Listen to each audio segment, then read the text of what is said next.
I smoke cigarettes, which, you know, I think's more worse than drugs itself. Since I was 17, my ex-girlfriend at the time introduced me to it. The thing is, you kind of want to have to quit.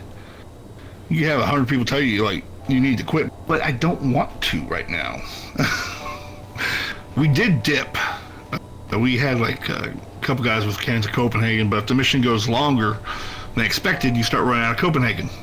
So you make Scooby snacks. You got a can that has just whatever's left of Copenhagen, and you take a chewed piece of gum and you put it in and roll it all and grab up all that Copenhagen. You got yourself a Scooby snack, and it can get passed around. Yo, in the Marine Corps, we're dirty, man. we do stupid shit. I smoked Marlboro 27s. Marlboro Reds are harsh. I'm not a fan of just smoking harshness. Oh, dude, they're called cowboy killers. Oh man, awful stuff. You know why they're called the Cowboy Killer, right? The original poster boy for Marlboro Reds was some cowboy. You know, he was all the ads, everything else. Well, yeah, he got lung cancer and died. Killed cowboys. My entire rap sheet is TBI, traumatic brain injury, PTSD, depression, anxiety, a bad right ankle, which I need to put in for my left ankle, my right shoulder, lower back, and my knees have zero cartilage. Just a lot of wear and tear. You do like 30-mile humps through mountainous terrain, rugged terrain, and you're carrying a shit ton of weight. It just slowly erodes at it. One of the pictures I sent you was us fast roping out of a Army Chinook. And that's a good 30, 40 feet in the air. The only way you're slowing yourself down is you grip the rope tighter. So you're dropping pretty fast. And when you hit the ground, well, your knees are taking the brunt of that. On my right knee, if you put your hand on my knee, you just hear, just like if you took a rock to a cheese grater. It sounds terrible and feels terrible for people holding it. I live with it. And the bones actually grind. Their thing was, you know, let's send you to physical therapy. It's like, oh, it's not a fucking pulled muscle, man.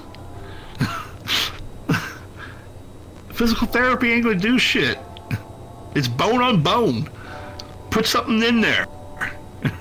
So yeah, and they would send me to physical therapy like three times. All right, you're good. Sure, whatever, man. Whatever you say. I feel it when I wake up, when I go to sleep, and the entire time in between, because the bones just grind on each other, and it's painful. Does anything help with that pain? Painkillers do. And, you know, I can see how people get addicted to painkillers. People would rather live day to day not feeling the pain and just deal with the adverse effects. If I'm having a really painful day, I'll take one. I don't need one every fucking day. Don't want to start a habit. The problem is, like, with the VA, you know, they have to conform to the narcotic laws now. So they don't want to give out any narcotics. It came to buying it off the street. She's like, yo dude, I'm fucking hurting. Do you got some narcos? It's like, yeah, I got you. Cool. I'm paying about $8 a fucking pill. Which, jeez. So for the longest time, like, I would go without, you know, painkillers and just like suffer. Then I started going to the actual hospital, to the emergency room when I'm hurting. And I tell them straight, I was like, yo, there's no way they want to fix what I have. All I'm asking is for a day of peace. And they understood. The VA said that both my knees need to be replaced, but they don't want to do it, in their words, because when I get older, I'll start getting the effects of metal poisoning. Like, oh, which I'm starting to think they were just bullshit and didn't want to pay. How often did you buy pills off the street? To be honest, like, I would probably do it like once every 3 months, just when shit just became too unbearable. I wake up in severe pain. It hurts to walk. It hurts to do anything. You know, like, I just need a reprieve. I just need a day off so my body can recover, in a sense. So I would do it at the most painful, because that shit's expensive. One thing I did at the vet center was I helped veterans.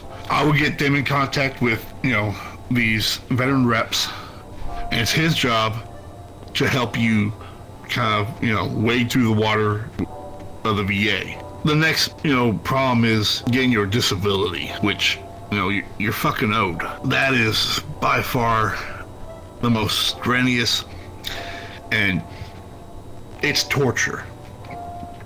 Like, when you hear about these veterans that, you know, what was it, like 22 a day? Self-delete. And it kind of falls under, like, you even got veterans that are just like, nah, I'm just not going to deal with it. No, I don't want to deal with the paperwork and the red tape and all that stuff. I'll just sit here and suffer. That's not the right way to go about things. I would talk to the veterans too and be like, hey, if you're talking to these doctors, you got to play it up. I talked to one veteran who was going deaf, and the VA only gave him disability for 1 year, and he worked on a flight line on a ship, so he had jets back and forth. And I asked him, like, well, did you have both ears at the time you were in the Korean War? He's like, yeah. Well, put it back in, and keep on putting it back in, and put it back in, and do it again, and do it again, and do it again. At some point, they're just gonna get tired of your ass, and they're just gonna say, screw it, pay him. He's costing us too much money to keep on evaluating him. Just pay him. Everything has to be exaggerated because they do not want to give you the money that you have earned and you deserve. They'd rather spend it on some stupid, like putting a fucking VA mosaic on the ground. Mind you, I spent 10 years in the VA system in LA. You know, one of the other reasons I came back to Texas is to go back into the system and get my stuff fixed, because Texas is by far the top state for the VA, which is weird. Like, here they actually care about you. There, you're just a number. And I say LA because LA is its own type of beast when it comes to the VA compared to, you know, other VA facilities in California. So I've heard. And it might be because they're understaffed, or there's thousands and thousands and thousands of vets in LA. But shit, help them out at least a little. It needs another restructuring on benefits. Not what you receive, but how it's given out. There's a program for disabled veterans that are 100% disabled, where their spouse or a family member can be your caregiver, or even a friend. If they live in the same house as you, they can become your caregiver. And they can quit their job because they'll make somewhere close around $3,000 a month tax-free as being your caregiver. And this is a program, this is a benefit that they do not give out. How do you get it? Be close to death. They can technically give it out, but the requirements are too strict. Yeah. And what's crazy is you'll get denied, but then they'll give you, you know, other caregiver programs that aren't part of the VA. And it just falls under, like, the idea of, like, we don't want to give you money. I hurt every day. Not as bad, but I can feel it every day. And I know it's going to get worse. And, you know, I came to the realization, like, I can see why these veterans, you know, self-delete. They're tired of the pain. They can't deal with this shit no more. It's just nonstop. And all for, you know, 4 years of work.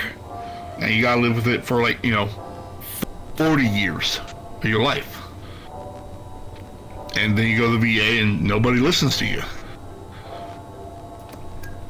I like to tell these stories, combat stories and stuff, because that's weight off my chest. That's weight off your mental state. You know, find something that works to take your mind off everything. Read a book, listen to an audio book, you know, play some video games, listen to classical music.